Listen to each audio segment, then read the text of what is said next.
They told you it was fate. That electric spark when your pulse quickens, your breath shortens, and your thoughts orbit around one face, one touch, one presence you cannot ignore. They told you it was destiny, a beautiful sign that you found something rare, something meant for you. But Carl Jung would pause and whisper, "No, this isn't fate. It isn't magic. It's your shadow, your hidden self demanding to be seen through the illusion of love." Sexual attraction, Carl Jung believed, is far more than sparks, hormones, or physical beauty. It is not simply the alignment of chemistry between two people, nor is it just compatibility of desire. At its core, it is a psychological ignition, an eruption of the unconscious that says more about your hidden wounds than your conscious wants. When you feel pulled to someone so strongly that you cannot think clearly, that pull is rarely love. It is projection. Jung explained that within each man lives the anima, his inner feminine, and within each woman lives the animus, her inner masculine. These figures are not just myths or symbolic archetypes, they are emotionally charged, living forces within the psyche. They represent the parts of ourselves we have buried, disowned, or never fully developed. And when those hidden pieces of our soul appear reflected in another human being, the attraction can feel electric, almost supernatural. Here lies the unsettling truth. When you meet someone who embodies your inner opposite, your psyche doesn't see them as they are. It sees them as the missing piece of your own soul. You don't fall in love with them. You fall in love with the disowned part of yourself that they awaken. That is why attraction can override reason. You may know this person is unhealthy for you, unavailable, toxic, manipulative, or destructive. Yet the pull feels irresistible. You aren't really chasing them. You are chasing your own unconscious. This is why attraction so often feels addictive. That sense of being spellbound, haunted, unable to resist. It is because your unconscious has mistaken this person for completion. They appear to carry everything you feel you lack. And so, even if your conscious mind says, "This is not good for me," something deeper whispers, "This is salvation." Now imagine what this means in the real world. A world where seduction is often weaponized, even unconsciously. A world where people instinctively learn how to reflect back another person's fantasy, without even realizing they're playing a role. Some women discover, without being taught, that the most powerful way to captivate a man is not through aggression or force, but through reflection, by embodying his unspoken unconscious desires. If a man has never questioned why he craves what he craves, if he has never faced the truth of his own anima, then he is not choosing in love. He is being chosen by his wound. And if she plays the role of his inner projection, whether consciously or not, he will give himself away willingly. He will call it destiny, he will call it love, but in truth it is only a mirror. Jung warned us, the meeting of two personalities is like the contact of two chemical substances. If there is any reaction, both are transformed. Yet when the reaction is fueled by shadow and projection, that transformation is not always toward growth. The permanent, sometimes it is toward obsession, dependency, or destruction. Because here is the dark reality. Sexual attraction can reduce you to nothing more than your hunger. You are not always drawn to what is good for you. You are drawn to what matches your inner story. And if your story is rooted in pain, then the person who feels like home may in fact be the person who reopens the wound you never healed. Picture a man who grew up unseen, a child who longed for his mother's love but instead met coldness, withdrawal, or conditional affection. As an adult, he meets a woman who is emotionally distant, who withholds love until he chases, who mirrors the very pattern of his childhood. His body lights up with attraction. His mind tells him this is real, this is alive. But what he is truly doing is trying to win the love he lost long ago. He is attempting to rewrite the past. The woman becomes his battlefield, the place where he hopes to finally earn what should have been freely given. And when she withholds again, the pain deepens, which only intensifies the desire. Now flip the mirror. There are women too who do not seek love in its purest sense. but rather seek power through desire. They crave being pursued, worshipped, even obsessed over, not because they are inherently cruel, but because their own shadows were starved of safe affection.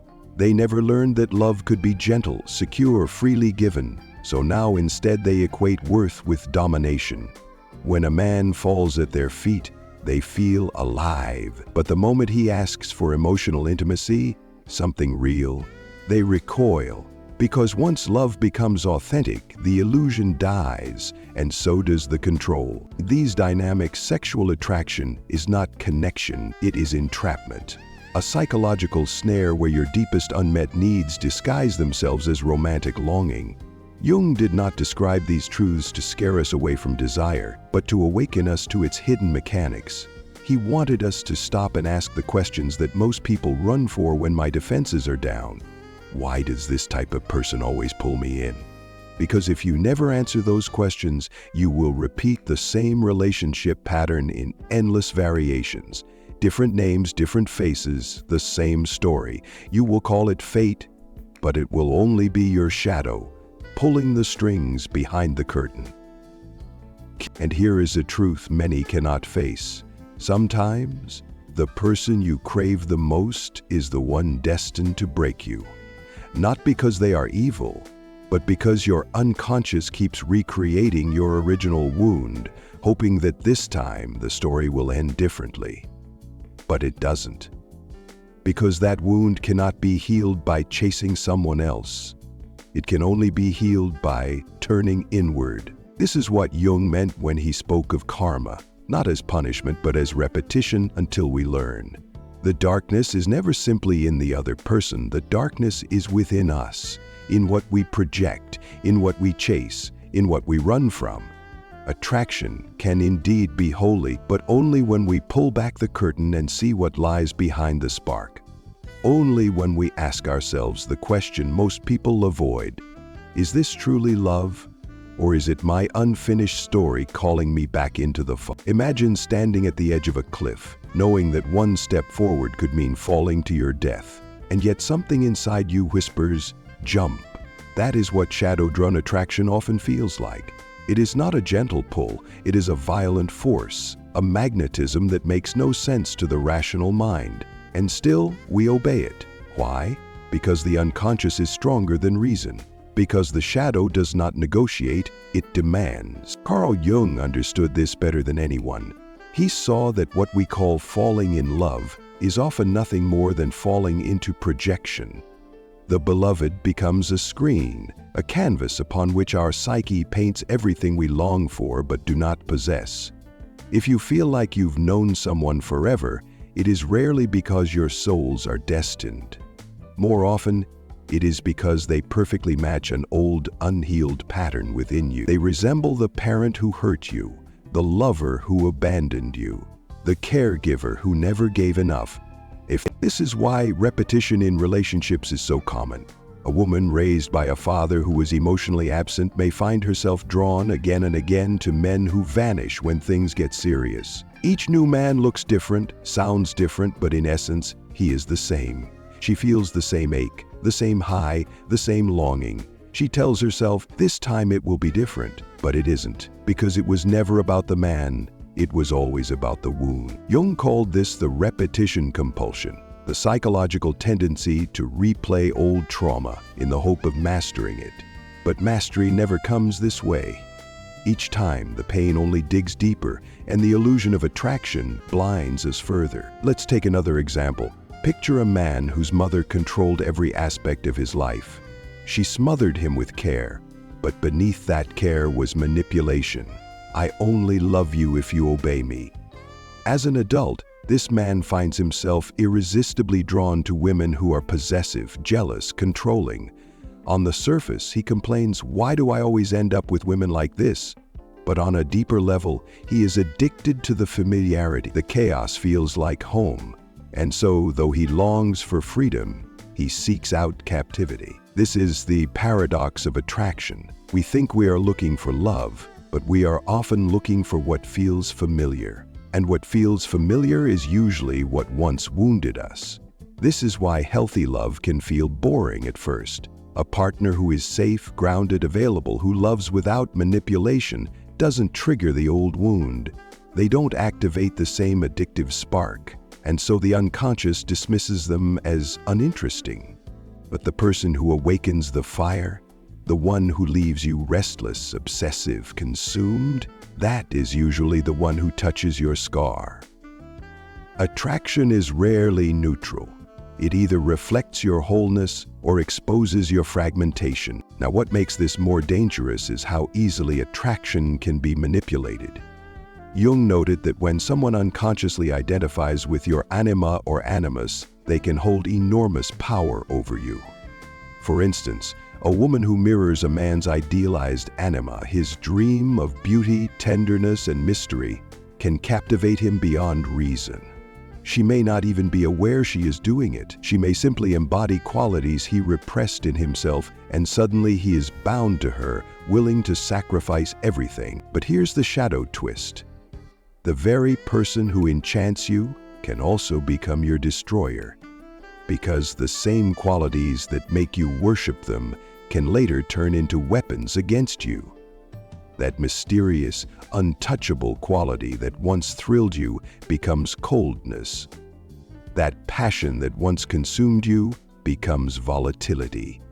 That dominance that once felt protective becomes control. For women, the trap often works in reverse. A man who embodies her inner animus, strength, decisiveness, power, can feel like a savior. She is drawn to him not because he is truly safe, but because he awakens what she has not claimed within herself. And yet, if she gives herself fully to his power without integrating her own, she risks losing her identity. She risks becoming dependent, silencing her own voice, mistaking submission for love. And so attraction often carries with it a hidden danger, the risk of losing yourself in the other. When you are under projection, you don't see the person, you see only what your unconscious longs for. This is why relationships that begin with overwhelming passion so often collapse. The fantasy cannot hold. Reality eventually pierces through, and the lover you once idealized becomes a stranger, or worse, a threat. The tragedy is that most people blame the other person when this happens. They changed, they betrayed me, they weren't who I thought they were. But in truth, the illusion was yours. They didn't change, you simply stopped seeing your projection and started seeing them. And when the projection shatters, it feels like betrayal, when really, it was your shadow being exposed. This is why Jung urged us to withdraw our projections, to look at the beloved not as savior or villain, but as mirror. If you are obsessed with someone, ask yourself, what part of me do they represent? What unclaimed power, what unhealed wound, what forgotten need? Because until you answer that, you will remain enslaved to the cycle. And the cycle is brutal. You meet someone, you fall under their spell, you confuse attraction with love. The high is intoxicating, but the crash is inevitable. You vow never again. And then, months or years later, you find yourself in the same story with a new face. Different name, same ending, but there is a way out. The first step is awareness. The courage to admit that what we call love is often shadow in disguise. Attraction is not the enemy. Projection is not evil. But both are invitations. Invitations to turn inward, to discover why you are drawn to what wounds you, and to reclaim the parts of yourself you keep outsourcing to others. Because only when you integrate those lost pieces can attraction stop being a trap. Only then can desire become a bridge instead of a cage. At some point, the cycle must break. The repetition, the obsession, the endless pursuit of someone who reopens the wound, it cannot go on forever. There comes a moment when the soul refuses to keep playing the same story, when the illusion shatters, not with heartbreak, but with awakening.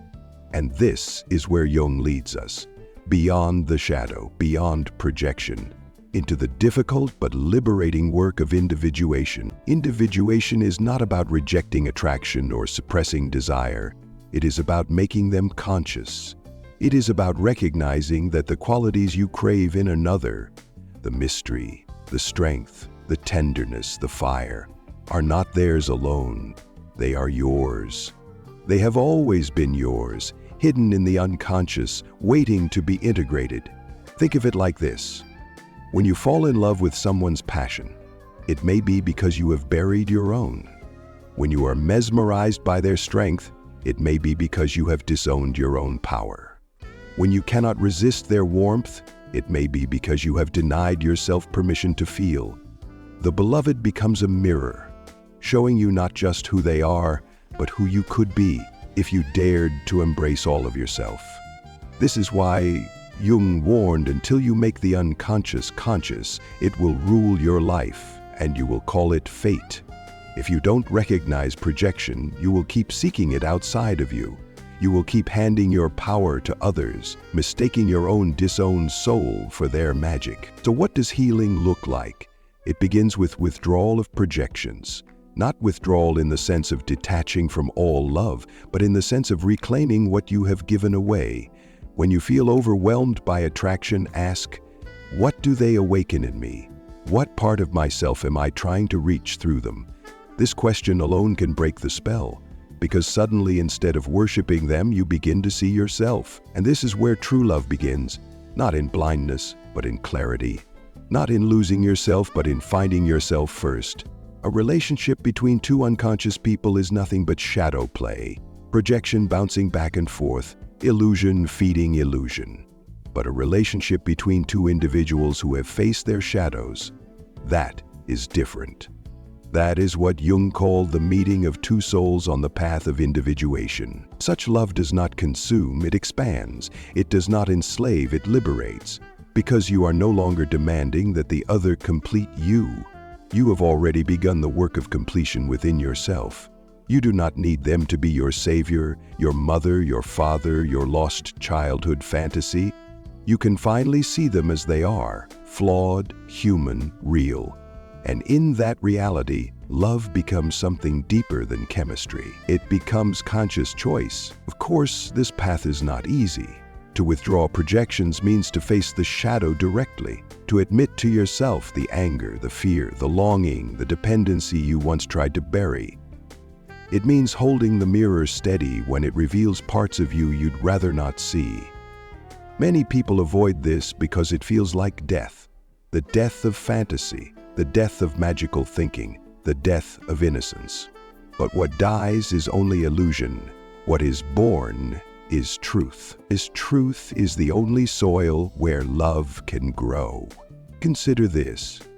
A man who integrates his anima no longer needs to chase it in women. He does not fall into obsession every time someone reflects his unclaimed tenderness. He carries that tenderness within himself. He respects women not as carriers of his soul but as partners in life. Likewise, a woman who integrates her animus does not lose herself in the presence of strong men. She has claimed her own strength. She can stand beside a man, not beneath him. This integration does not kill attraction, it purifies it. You are still drawn to others, still moved by beauty, still inspired by desire, but it is no longer addictive, no longer compulsive. Attraction becomes a choice, not a prison. You are free to say yes, free to say no, because you are no longer chasing your own shadow through another's body. And this is the gift of individuation, to stop seeking wholeness outside and begin living it within, to realize that the person who once felt like destiny was never the missing piece of your soul. They were only a messenger, carrying you back to yourself. When you understand this, everything changes. Obsession softens, desperation fades. You stop asking, how do I make them love me, and begin asking, how do I love myself fully so that I may love another freely? This shift is what Jung meant by moving from projection to relationship. Because until then, what you call love is only the echo of your shadow. So the next time attraction seizes you, the kind that feels like madness, like possession, pause. Ask yourself, is this person truly my partner, or are they my mirror? Am I seeing them, or am I only seeing myself? That pause can change everything. It can turn obsession into insight, longing into growth, shadow into light. And perhaps that is the paradox of love. Only when we no longer need another to complete us can we truly love them. Only when we stop chasing our shadow can we walk hand in hand with another's soul, not as saviors, not as projections, but as equals. This is what Jung points us toward. A love that is not blind but awaked. A love that is not born of hunger but of wholeness. A love where the shadow has been faced, integrated, and transformed, not denied. It may not have the dizzying high of obsession, it may not feel like standing on the edge of a cliff, but it has something greater: depth, freedom, truth. And in a world where so many confuse attraction with destiny, that kind of love is the rarest miracle of all. If this video helped you see attraction in a completely new light, if it stirred something deep inside you, give it a like so we know this message matters. Share your biggest insight in the comments below. We want to hear your story. And if you've ever found yourself trapped in obsession or projection, tell us how you began reclaiming your power. This isn't just a channel, it's a community of awakening. Subscribe, share this with someone who needs it, and remember, real love begins when shadow meets light.